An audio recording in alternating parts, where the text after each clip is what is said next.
morning, Ottawa. It's Tuesday, December 30th, 2025, and I'm Ivy with your daily news bite. Quick weather check for the capital. Around negative 15 degrees Celsius today, with no snow or rain expected. Bundle up, it's a dry deep freeze out there. Across eastern Canada, a major mixed precipitation system is disrupting travel and power. Parts of Northern Ontario and Quebec are under blizzard conditions with up to 40 to 60 centimeters of snow, while regions closer to us, including the Ottawa-Montreal corridor, could see up to 15 millimeters of ice accretion from freezing rain and nasty gusts up to 90 kilometers per hour. Around the Great Lakes, dangerous squalls are hammering areas like Toronto, London, and the Huron Georgian Bay belts. Flood watches are up along Lake Erie with waves up to 3 meters, and winds in the Niagara region could roar to 110. Even though Ottawa is cold and dry right now, keep an eye on alerts if you're traveling anywhere in the region.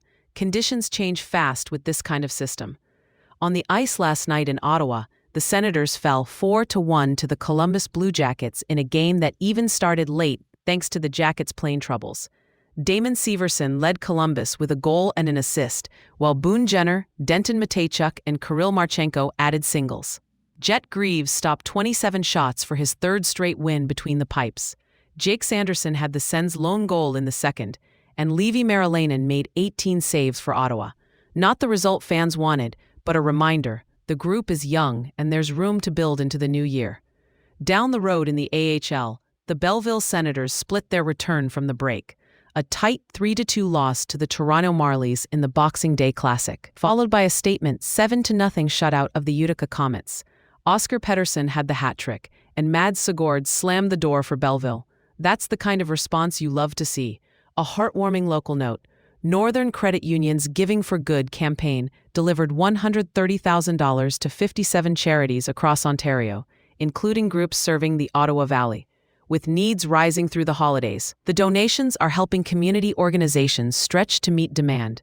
A big shout out to everyone doing the quiet work that keeps our communities connected this time of year. To national politics and foreign affairs, a Canadian delegation, including 6 MPs, was refused entry to the West Bank at the Allenby Crossing on December 16th, during a planned visit to meet displaced Palestinians. Ontario MP Ikra Khalid says she was shoved by an Israeli border guard in the incident. The delegation is urging Ottawa to consider tougher measures against Israeli settlements, such as banning imports produced in occupied territories and prohibiting Canadians from purchasing property there, following Israel's approval of 19 new settlements, which Canada has condemned. The group has been in discussions with Foreign Affairs Minister Anita Anand's office. No formal meeting yet, but pressure is building for a policy response.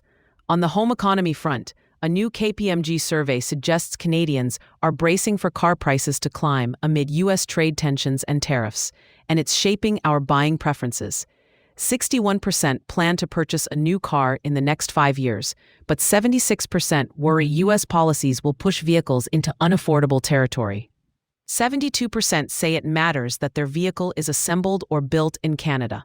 That's boosting interest in non-American makers with Ontario manufacturing footprints. Think Toyota and Honda, while trust in the Detroit 3 is slipping over fears of jobs shifting south.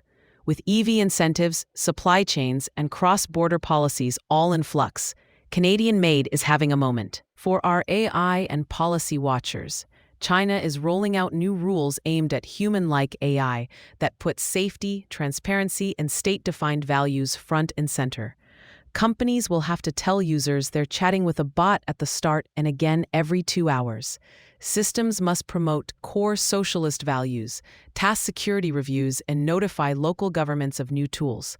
Content that encourages suicide, self-harm, gambling, or obscene or violent material is banned. There's also a notable focus on elderly users. AI can't be positioned as a friend or relative, and services must allow emergency contacts and be ready to provide social or psychological support. All this lands as Chinese AI startups like Minimax and Z.AI chase IPOs, signaling the sector's growth even as the regulatory perimeter tightens. It's a stark contrast to the patchwork of rules in North America, and a reminder that global AI norms are diverging quickly. Shopping note for deal hunters. Post-Boxing Day discounts are still rolling at Amazon Canada, with some prices matching or beating the big day on tech, gaming, smart home gear, and appliances. If you held off on a splurge, it might be worth a second look before inventories shift. Feeling lucky? Lotto Max remains at its $80 million cap for the final draw of 2025, plus an estimated 49 million Max Millions, 129 million in top prizes. If you're playing, good luck and play responsibly. And a serious human rights story to watch. Canadian citizen Ghazwan Abdel Jalil says he was imprisoned in the UAE for months on unfounded charges and is now calling for international intervention and Canadian government support. His case is fueling broader concerns about due process and the treatment of foreign nationals in the UAE justice system. We'll keep following as advocates push for accountability and safeguards for Canadians abroad. Before we wrap, a quick recap for Ottawa. Around -15 degrees Celsius today, with no snow or rain expected. Stay warm, and if you're traveling beyond the city, stay alert for freezing rain and high wind advisories across eastern Canada. That's your daily news bite. I'm Ivy. Thanks for spending a slice of your morning with me.